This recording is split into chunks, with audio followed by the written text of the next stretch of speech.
All right, so welcome everyone. My name is Christopher Clark. I'm your outreach librarian, and today is another in our series of interviews where we talk to cool people about cool things. Um, and today we are lucky to have Denali Nalamalapu, who is U.S. Communications Specialist at 350.org, an international climate organization. 350.org's creative communications, organizing, and mass mobilizations strive to generate the urgency required to tackle the climate crisis. Denali has a background in climate communications and runs a climate newsletter called Entropy Inherited. She is currently based out of Washington, D.C. and comes from Maine and southern India. So welcome, Denali. And I just wanted to get started by asking you a little bit about the climate crisis itself. So most of the time, especially given what we see on the news, I feel like climate change is usually presented to us through the lens of rising sea levels and sometimes forest fires and that sort of thing. But there's so many other elements and factors involved. So I guess I wanted to start by asking, in what ways are we seeing the climate crisis manifest today? Yeah, definitely, Christopher. I'm glad you started with this. I think the climate movement and the climate crisis are so intersectional. We can't think about them as in a silo. They're so connected to housing justice, to economic justice, to gender discrimination, to racism. It's just the planet is the place we live on, so it's connected to everything we do. I think, of course, we did see the bulk of the climate movement start with like saving pandas, the sea levels are rising, the ice is melting. And now we're seeing it really take a turn and kind of join forces with other movements. When I think about how the climate crisis is manifesting today, I do think about the wildfires on the West Coast and in Colorado, but I think about the blackouts, the migration crisis that disasters like that can create, where you have thousands of people fleeing from their homes, how economic injustice interplays with that, where you have people without homes, and where are they supposed to go, and to what homes are they supposed to flee to. I also think about poisonous air and water, and how in places like Flint, Michigan, we have these crises that have been going on for decades, and that even with government investment and even with reparations just aren't going away, and so often impact low-income communities and communities of color. I think warming oceans is part of it. I think warming oceans and the connection to hurricanes is a big part of this. We've seen a record-breaking hurricane season with like 26 plus storms this year, and that's connected directly to warming seas. So it's not just sea level rise, it's not just warming seas, it's kind of the domino effect of those warming seas and the sea rising. Yeah. Yeah, no, thank you so much. And you mentioned in there and talking about how it intersects with all of these issues and how it kind of I guess it doesn't affect everyone equally, right? So some people it might affect more than others, and so maybe because 350.org is like international, like maybe you could talk about um, uh, give us a sense of how it's maybe affecting people uh, outside of the United States, right? Because that's another thing. I feel like we mostly hear about it, like about how it's affecting us in the U.S., even though it's a global crisis. That's really an interesting question, because for me, I feel like Americans have just realized that the climate crisis is here. For so long, we were punting it to Bangladesh, we were punting it to India. We were like, oh, it's going on over there. That sucks. But we're okay because we are so often far away from our food systems and far away from our water systems, and we don't necessarily think about it. But I think you're right. There is a degree of American exceptionalism in so much of the way we think about the world. So it's important to think about the global impacts of the climate movement, and the reality that this crisis will touch everyone. So if we don't have everyone on board, then what are we doing?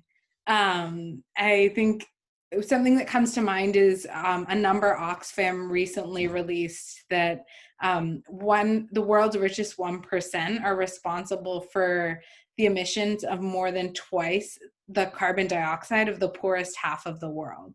And that's from 1990 to 2015. So just thinking about how it's often the world's richest 1% that is bringing this upon the bigger half of the rest of the world. And we often see that the global south and that people of color around the world are more impacted than Western nations and white folks. And so thinking about those disproportionate impacts is, I think, important, but it's also important to think about how we are better if we are all equal. We are better if we are all thriving. We are better if we don't have mass migration crises, and if we don't have like mass poverty, and how climate connects to these other systemic injustices, and how in order to combat the crisis, we need to resolve these like global injustices. I don't know if you wanted me to get more specific. I'm happy to about what's going on in the world, but that's kind of more broad. Yeah, that's great, and you are welcome to get as specific or not as you like. It's all super helpful. But I did kind of want to ask about specifically 350 and your role there, and like what are the kinds of, I guess, what is the overall mission, and what are the kinds of things that you and the organization are doing to tackle the crisis? Yeah, definitely. 350 is awesome. It's a global movement of ordinary people that are working to tackle this crisis in the era of fossil fuels. We really focus on community-led movement work in order to create a just and equitable transition to 100% renewables.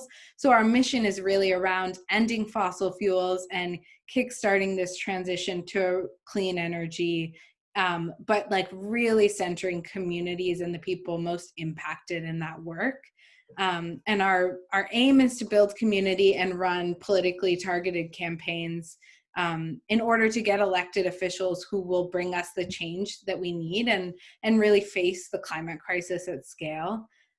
So we look a lot to science, we look a lot to movement work and to organizers and to folks who've been fighting for justice, and sort of try and bridge the science and the justice work, and really, yeah, focus on community-led solutions. Awesome, thank you.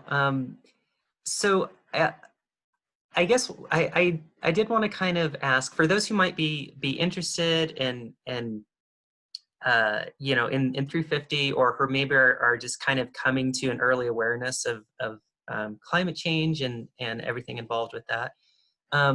What would you tell people if they were to ask, like, why should it matter to me, right? When we have like all these other concerns, and maybe they're worried about rent or student loans or what have you.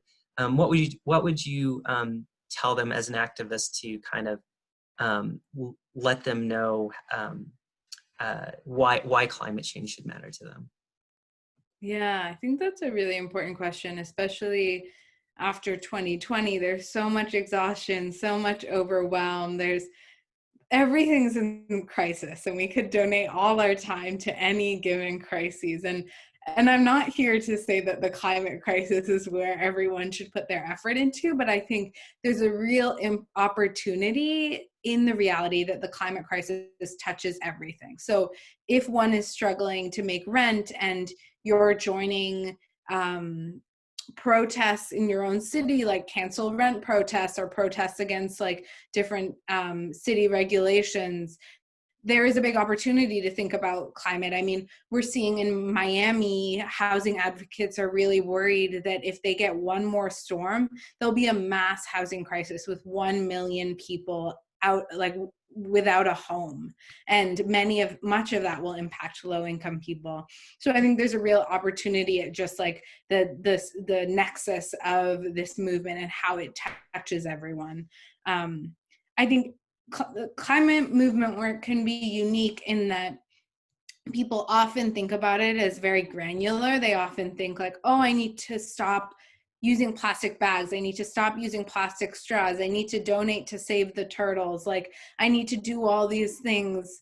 And the reality is that less than 100 companies have created, are responsible for 71% of emissions on this planet. And they have created these ingenious PR campaigns that have tricked us into thinking that it's on us to reduce the number of plastic bags we use. But in reality, the most important work is done in movements. It's done in community.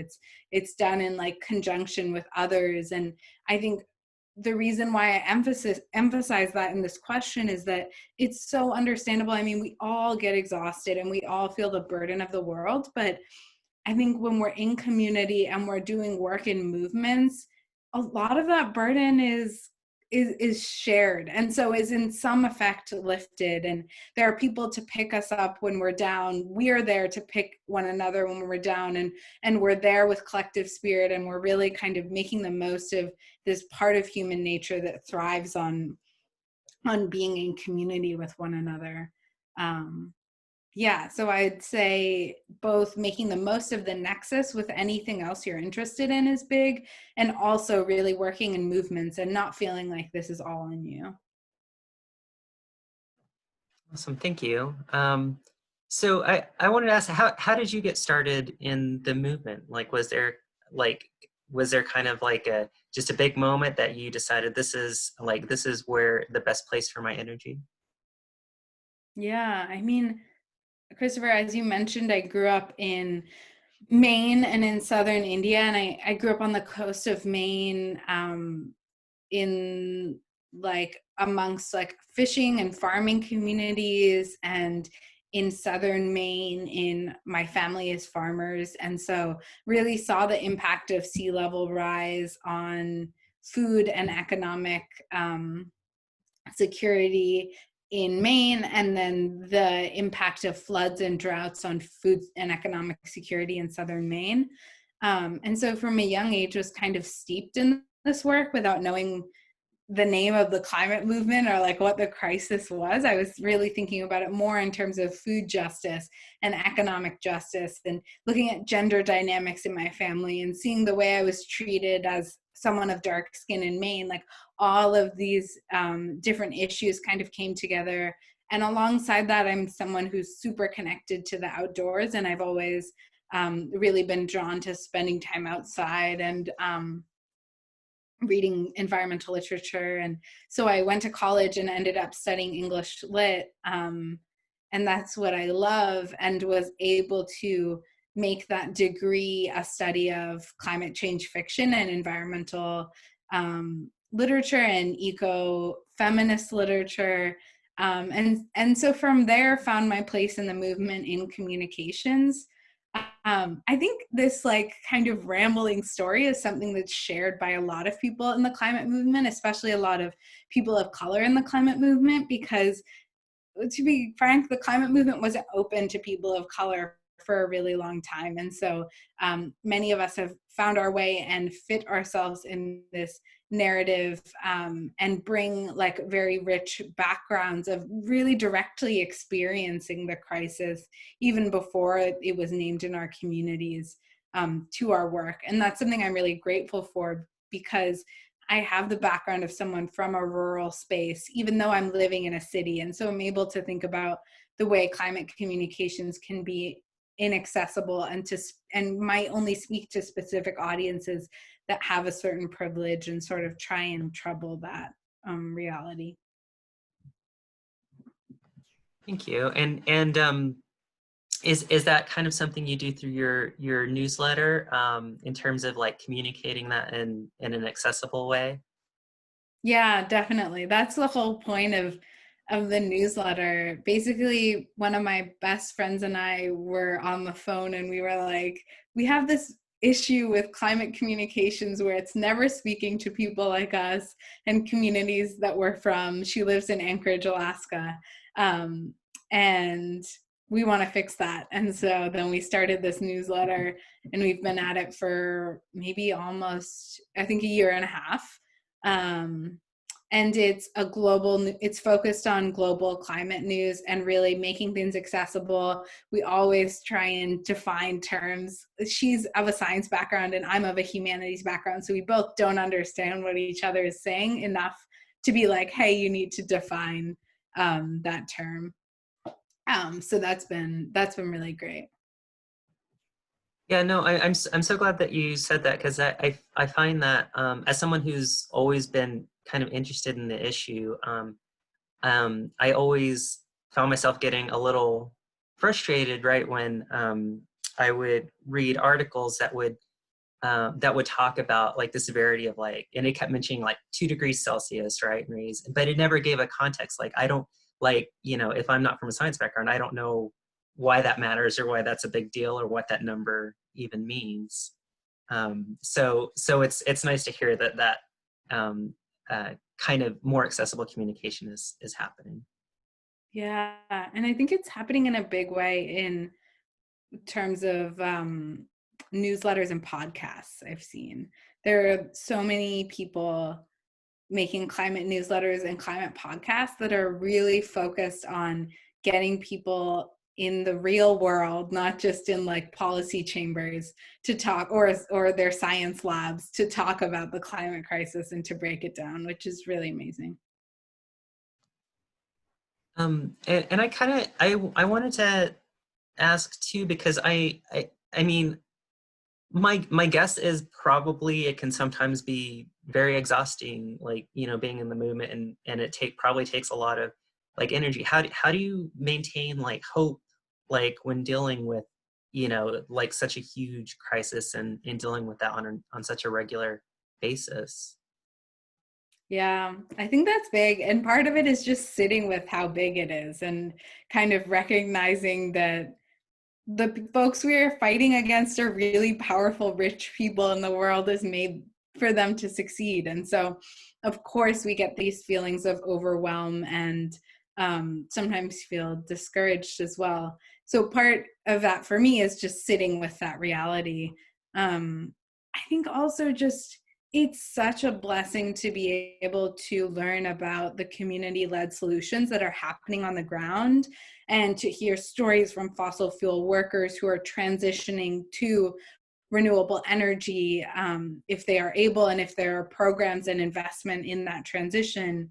And yeah, also learning about stories around the globe, learning about communities of color, Black communities, Indigenous communities that have been for centuries just subject to so much devastation, and yet are still fighting for the planet, fighting for their land, fighting for the right to vote. I think there's so much hope in the work people are doing that's beyond these like very discouraging kind of like looming heavy systems that feel difficult to fight. So that brings me a lot of hope. Awesome. And you mentioned having a literature background, right? So um, do you feel like and this just interests me because um, and I'm blanking on the name of it, of course, but I remember there was a book, I want to say it was The Great Delusion, about like in, you know, talking about in the future we'll wonder why we didn't have more literature that was focused on this problem, because it is The so. Great Derangement? Yeah, thank you, the great. Yeah, Amitav Ghosh. Yeah, thank you. I couldn't remember the title of it, but how do you, like you mentioned kind of like dealing with or I guess having a doorway into that through literature. Are there like any like works you would recommend, or ways that you feel like literature kind of can help guide us in that way? Yeah, I love that question, Christopher. It's a little less of my 350 hat on, but I'll try and make it work. Um, So yeah, Amitav Ghosh, for context, wrote this book called The Great Derangement. He's this renowned Anglo-Indian writer who's written so many novels. But he wrote this text that was more nonfiction, and it was a meditation on the state of literature and how we don't have enough climate lit. And then he wrote, I don't know, Christopher, if you've read this novel that he wrote after it called Gun Island. Okay, you haven't. So it's a response to that book. Basically, like he he shows the problem, digs into it, and then writes a whole novel to to be an example of how we can fix it, which is really amazing. So he's someone I would recommend. I would also really recommend Octavia Butler, who wrote Parable of the Sower and Parable of Talents, and also wrote a lot of other work. And that brings me to, I think science fiction and Afrofuturism are a really amazing way to imagine worlds that don't exist right now, but are really radical acts of social justice and are really important to the climate movement when we think about reimagining this fossil fuel dependent capitalist world we have now into a more just and equitable and green future. I mean, it's just such an act of resistance, especially in terms of Afrofuturism. It's such an act of resistance to write this future and to write Black bodies into this future and to write about different power structures and ways of living and ways of living on the land. So I think that's a really incredible opportunity for climate literature. I'd say as a student of literature, my goal is that we get rid of this genre of climate change fiction and that it just bleeds into all new work. And hopefully it will, especially with what 2020 has brought this country and how much climate disaster we've seen. But as of now, I think there are some people making climate fiction, and there's some good fiction, and there's some great crossover to science fiction, but it's not as much as you'd think during a global climate crisis. Yeah, thank you. I feel really validated that you mentioned that like science fiction and Afrofuturism as an act of resistance, because that's something that we've talked about before.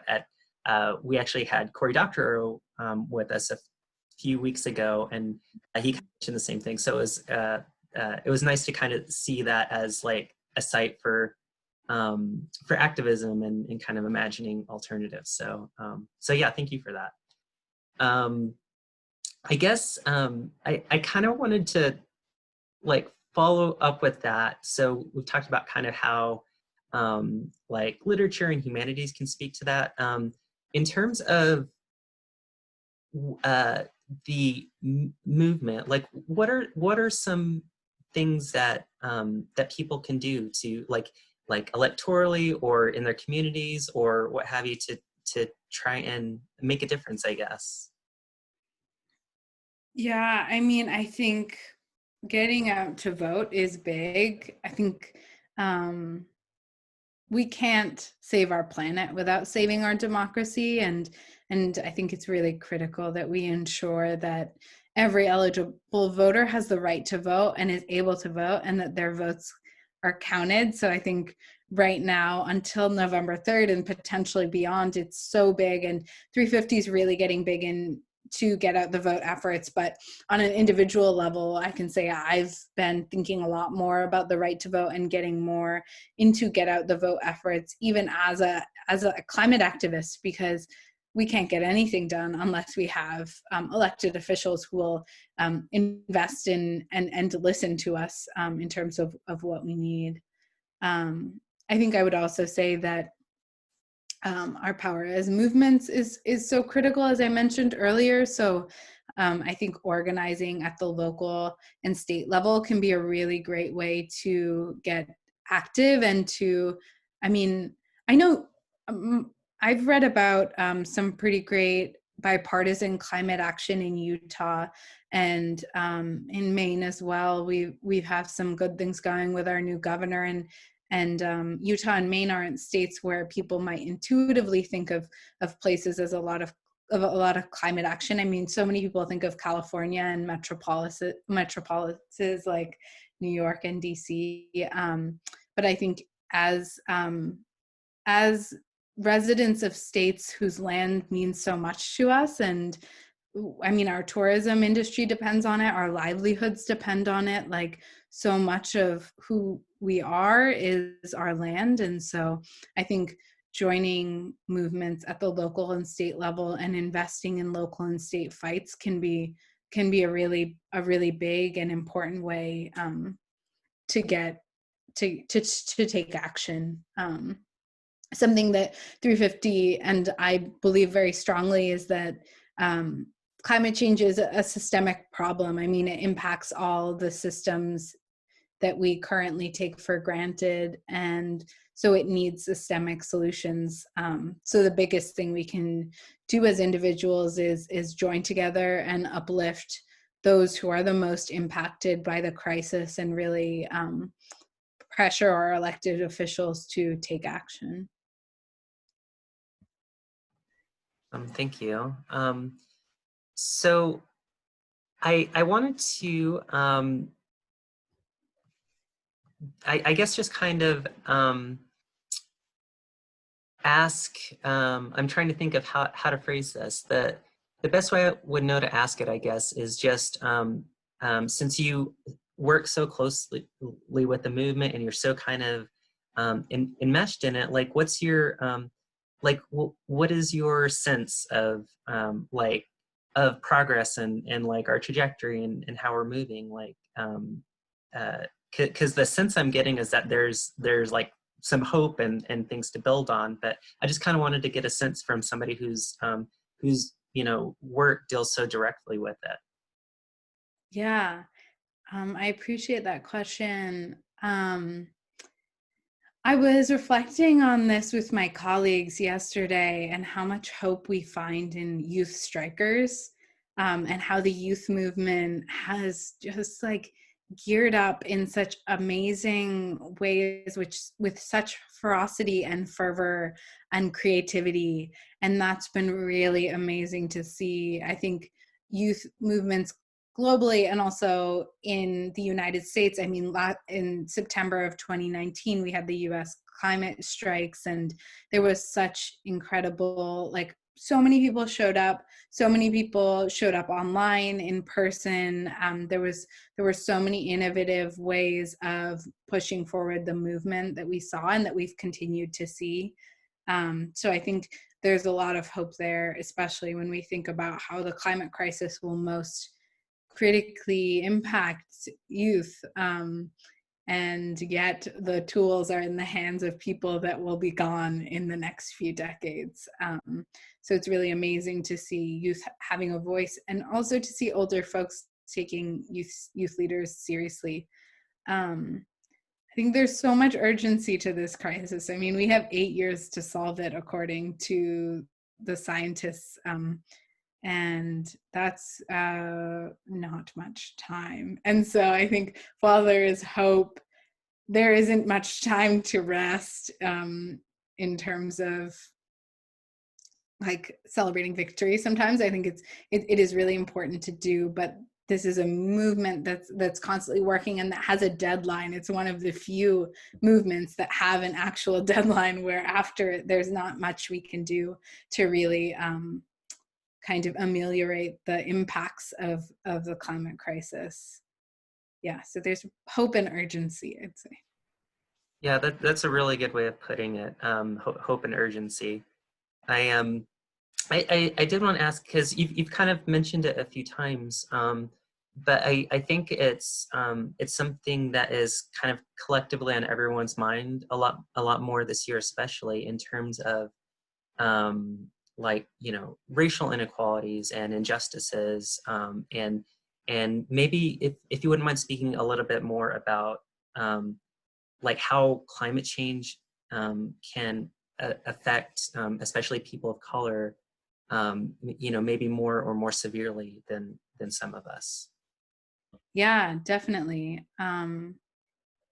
I mean, for many Black and Indigenous communities and communities of color and low-income communities, the COVID crisis and the climate crisis haven't created inequities and um, created these impacts of health, economic, and racial and climate injustice, but rather have really exacerbated these existing impacts. So we've known, communities of color have known for decades that oftentimes the fossil fuel industry will put factories in areas that are largely communities of color, and then the pollution directly impacts these communities, and there isn't effective and just representation in their governments. And so it's just this vicious cycle of more and more pollution, more and more devastating health and economic impacts without representation for these people's rights and their health rights and their economic rights. I mean, that's one of so many examples I think we see in the Louisiana Bayou and in islands off of the coast of Alaska. That in Alaska, it's indigenous communities. In the Louisiana Bayou, it's often low-income communities, both of color and white communities, and they are losing their homes. Their homes are literally sinking into the ground, and there aren't enough resources allocated, and there is such a fight to get to relocate. And there's also I think sometimes this lack of sensitivity with city folk saying, just leave your home. I mean, it's sinking. You should get onto the mainland, but a lack of reverence for the ancestry that's being left behind, and just the centuries of life that's being left behind. And so I think communities of color are impacted at a health level, at an economic level, but also at a spiritual level. I mean, we often see that land of communities of color is the land that was stolen years ago, or was promised and not given, or was never given because there was never equal rights to land in the case of African Americans in our country. And so there's a certain disempowerment there as well, where we see in terms of housing, there's more of a difficulty in owning land and buying land and owning property for communities of color and having control over that property than there is for white communities. So it runs the gamut. It's really like you pick any issue. You pick COVID, you pick housing, you pick the economy, and it disproportionately impacts communities of color and low-income communities. Yeah, no, thank you so much for talking about that. I think this was something that I remember very vividly, kind of, I guess, noticing it for the first time a few years ago when Hurricane Maria hit, and that's like thousands of Puerto Rican lives that were lost, that could have so easily been saved, right?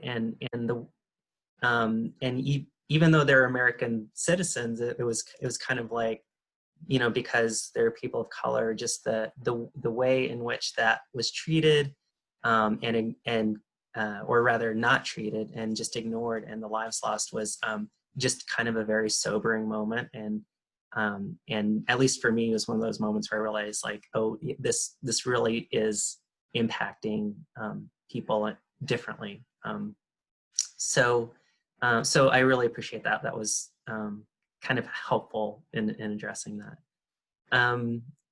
I just have a couple more questions for you, if that's okay, and then we'll kind of wrap up. But I guess I just wanted to ask you what you feel are, I guess, some of the most important things that that we should be focusing on in terms of, and that can be either in terms of the activism part, or either in terms of, are there more things that, like, if we are trying to communicate this, and the urgency of it, are there certain things that we should be focusing on, and prioritizing over others, I guess. I hope that question makes sense.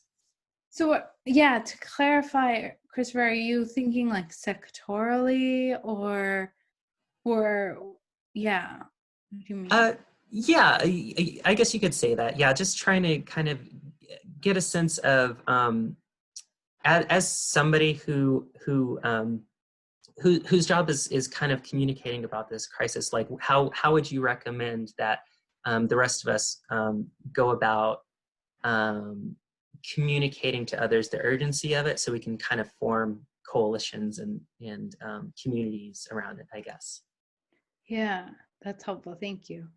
I mean, something that comes to mind is the evolution of the movement to sort of like a preachy, individualist, like centric place to something that really has opened up to include people. So I would say something I try and keep in mind and keep grounded in is I never want to preach people I'm close to on why they should recycle or why they, I don't know, why they shouldn't like pick up a goldfish if they drop it into a lake or something like that. That's just so small, because I think I'm very aware of how massive this crisis is, and how big it can feel, and how if we disempower people at an early stage, it can really have an impact on their feeling of belonging in the movement. So trying to ground myself in humbleness as someone who has been working in this movement for some time and does like to recycle and does like to not put goldfish in the ocean and things like that, trying to not get into a lecturing space, but instead to speak to what I really believe is important, which is getting politicians in office that will do right by our future and by our present, and getting politicians in office that will not continue to pad the pockets of fossil fuel billionaires, but will rather put that money into investing in our communities and the resilience of that communities. So I think that political work is very important. I think it's also so important to resist the I guess the powers that be, in terms of the way I think these powers can divide our sense of community and our sense of solidarity, in terms of like telling us that the climate crisis is on us to solve, rather than that we can really solve it in community and as movements and globally, rather than just, as you alluded to earlier, thinking very centric to America. So yeah, I would say community work and political action work is super important, and also like very intentional in individual work with people we're close to, in terms of like meeting people where they're at, and not, I mean, this is maybe more specific to me than all of you, but living in a city, I never want to get too caught up in my own hoity-toityness, or the new words I learn, or like these big reports that are constantly coming out. And so at least for me, it's really important to stay humble and stay grounded and meet people where they're at, because I know we can't do this work without everyone. Thanks, Denali. So for my last question, I just wanted to really kind of open it up and give you the space to talk about, is there anything that didn't come up in a question that I asked that you wanted to address while you have this space and the opportunity to speak? So. Yeah. I mean, I guess maybe some more concrete links to things folks could get involved in. One of them is 350's been running the Solidarity School, which is a series of mass calls to folks all over the US to sort of get on a call and hear people speaking about a variety of topics. One was about the link between police brutality and pollution and climate change. One was about voter suppression and how it relates to climate injustice. And then this next one coming up is following the election. So it's about how we hold politicians accountable and get the work done. Christopher, I'm happy to send links over to this if people are interested. But that's something that is always a helpful place to start. I think, yeah, being part of group of like education spaces that allow you to learn in a group can be a really amazing way to get started in something that can feel really big and kind of like there are a lot of moving pieces. So that's why I mentioned Solidarity School. 350 generally is always organizing. I mean, now we're organizing digitally. We in the old times used to organize in person, but just checking out the site to find out ways to get involved. Right now we're doing a lot of get out the vote work, so it's a lot of getting involved through phone banking, text banking, poll monitoring, things like that. So I can send over that link as well. And then, yeah, I mean, Christopher mentioned the newsletter I run, which is called Entropy Inherited. And there are other great newsletters. One is Heated. It's run by Emily Atkin, who's a climate journalist. Another newsletter and podcast is called Hot Take. That's by Amy Westerfalt and Mary Helger. I'd almost just recommend getting on Twitter and looking at some of these.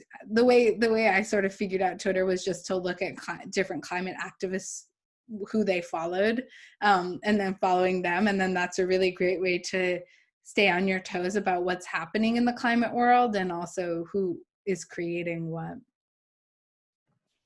Yeah, thank you so much. Yeah, if you don't mind sending along those links, because what I can do is I will when I upload this to YouTube, I'll paste all those links in the video description so that people can click on those and access them. I think that'd be terrific. Sounds great. Well, that was great. So thank you so much for taking the time to speak with us today, Denali. I really appreciate it, and really appreciate the work you're doing. And yeah, and so we're all glad to have you join us for a little bit today. And I will let you get on with your day and everything. But I just wanted to just extend our gratitude for taking the time for us. Yeah, thank you, Christopher, and good luck with this series. It's great. Awesome. Thank you so much. Take care. Bye-bye.